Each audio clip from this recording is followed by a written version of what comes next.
আজকে খন্দকার আসার পর আমাদের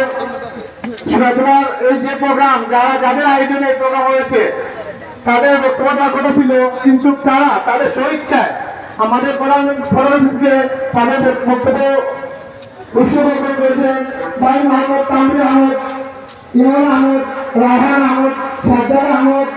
কালী আহমদ, জাভেদ ইকবাল, নোমান আহমদ, নূর আহমদ, মাসুম আহমদ, হাসান আহমদ আকার, রকিবুল আহমদ, সাহাদ আহমদ, আসিফ আহমদ। এ পর্যায়ে বর্তমানে আসার এবং বিরতভাবে আহ্বান করছি সিনিয়র সদস্যরা বিএনপি নির্বাচন সমারোহ ভাই মোহাম্মদ সিনিয়র